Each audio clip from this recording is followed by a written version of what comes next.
روزی که بارندگی او سیل در ولسوالی برکک شدت یافت، دیگه ما همراه مسئولین به تماس شدیم. مسئول قلی اردوی 217 عمری الحمدلله بسیار خوب رسیدگی کردن. یعنی 2 روز میشه که الحمدلله 4 طیاره است، گاه زخمی های ما را انتقال میته، گاه شهیدای ما را انتقال میته. امیال خود ما 2 پرواز همراه خودشان رفتیم در قندوز که اوجا دیگه مواد خوراکه را گرفتیم، خیمه گرفتیم، کمپل گرفتیم. الحمدلله اینجا رساندن. اینمی ملت است که باش توضیح میشه.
چې کله په بغلان باندې د طبعي پیښه رااله، د طبعي پیښې رسم زموږ د 219 عمري کلي اردو رهبري لکه جناب قومندان صاحب او مرستیال صاحب سره د بعضو پرسونلو هغه ساحې ته ځان ورسوئ.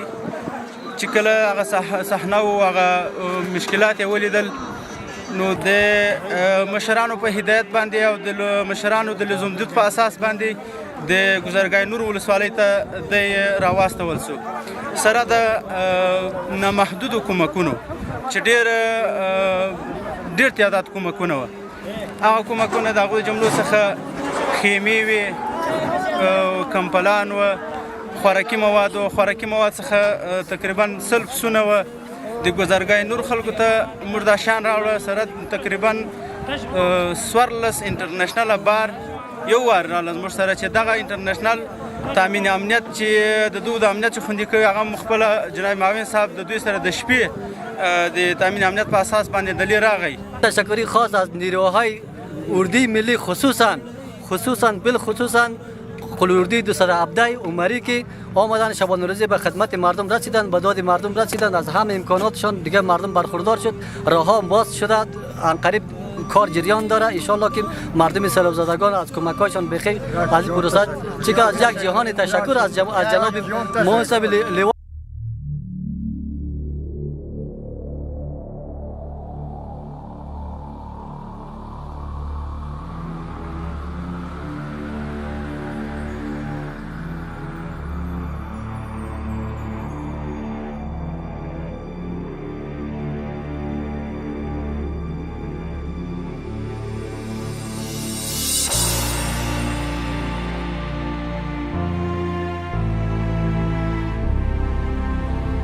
چند پروازی که در این ساحه بود بسیار خوب پروازهایشان موفق بودند و مردم بسیار کمک خاص کردند.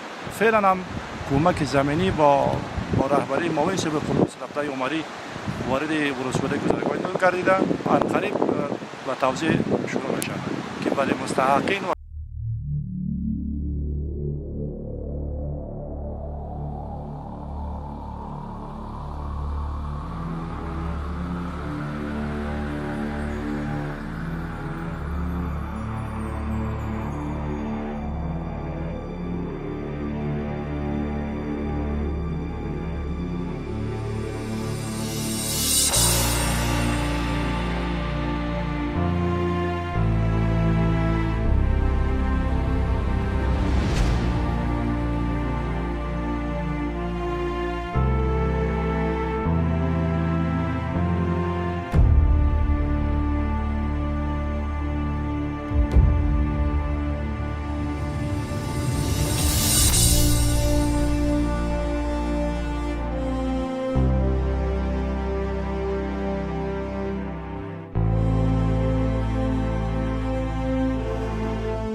ما یک منطقه را دروازه کم میگیم بالای یک کندک است، امنیتی است.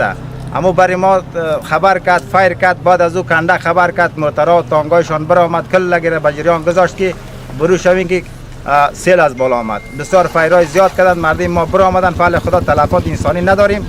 در حساب خانه، خانواده، زندگی، اولاد، تمام چیز کل خساره شدگی است.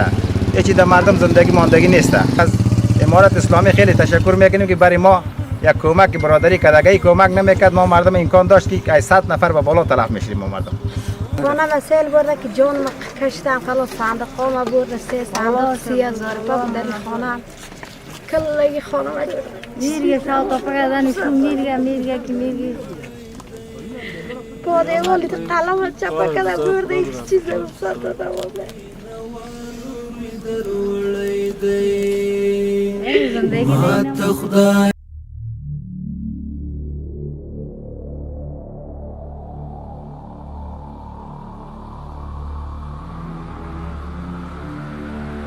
با تخمین 200 خانه را اینمی تو سیل برده، این زندگی در مردم نمانده صاحب.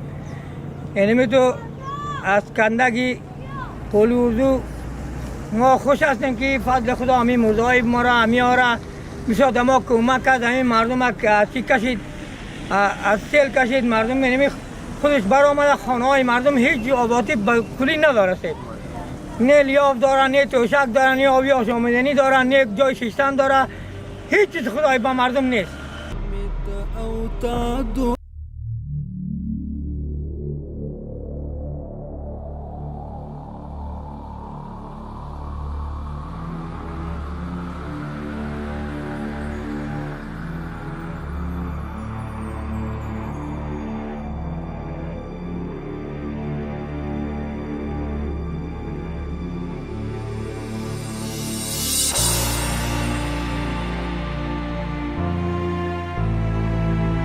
د کنډک لیوان هم زه ډېر خوشحاله یم چې دغه مسلسل لاره ده، دغه نارینه او خوست ته ځي او زموږ لپاره خدمت کوي او دا لاره خلاصوي او ډېر ورنه خوشحاله یم، ډېره ورسره همکاري کړې ده. د عمومي لاره دغه پرون راهیسې بنده شوې ده چې دا سیل راغلی. کنډک ته هم خوشحاله یو، لیوان هم خوشحاله یو او دغه بیس چې نږدې دی دغه مخکې دین هم خوشحاله یو چې موږ سره همکاري کړې او په وخت رسېدلي.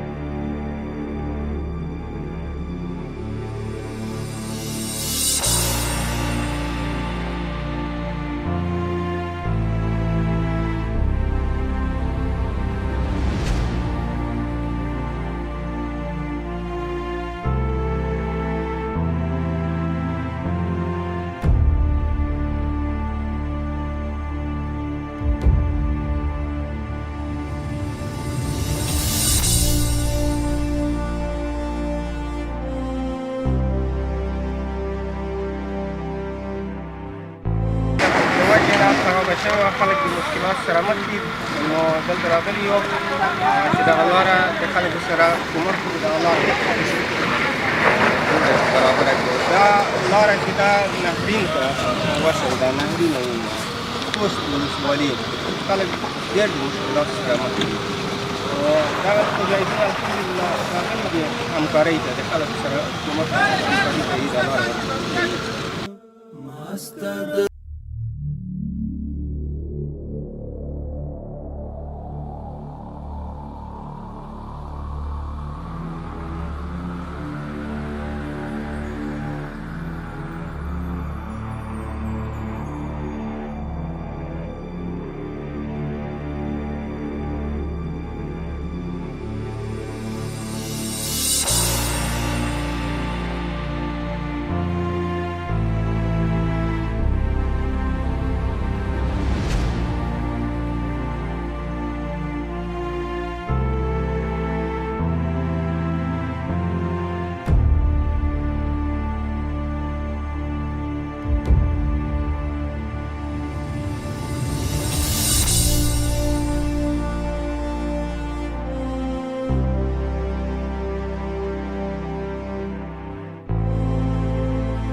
زیات ورښتونو له امله د بغلان ولایت ګورکي ولسوالۍ کې ډېر زیات سیلابونه راوتلي وو چې ګڼ شمېر کورونه او مځکې تر اوبو لاندې کړې وې. ملي دفاع وزارت اړوند د 110 مریخ الاردو هوایي او زمیني ځواکونه راورسېدل چې هېوادوال له ګڼ شمېر مشکلاتو څخه او چې بند پاتې د هغې څخه یې وژغورله. دلته بیا اولیه کومک دوایجات یې راوړي وه، خوراکي توکي یې راوړي وې. کوم چې شدید زخمیان وو هغه یې په تیارو کې انتقال کړه د 210 مریخ الاردو پوځي روغتون ته. ماستا د حبیب د کلیوالو روی دروړی دی. ان شاء الله الرحمن دوی د بالکل مطمئن اوسېږي لکه څنګه چې پخوا مو د دوی دپاره خپل د سر و مال قرباني ورکوله. ان شاء الله اوس هم د قربانۍ ته موږ آماده یو. په هر حال کې موږ خپل مشرانو د امر په انتظار یو. موږ ته چې امر او هدایت وشي ان شاء الله الرحمن د هیڅ قسمه خدمت نه دریغ نه کوو. در خدمت همین ملت برکه ولسوالی است و شهیدایشان آورده است و زخمیایشان در قندوز و بغلان انتقال داده است. دیگه مردم که در بین سیل‌ها بند مانده کلشان به قماندانی ولسوالی برکه آورده جابجا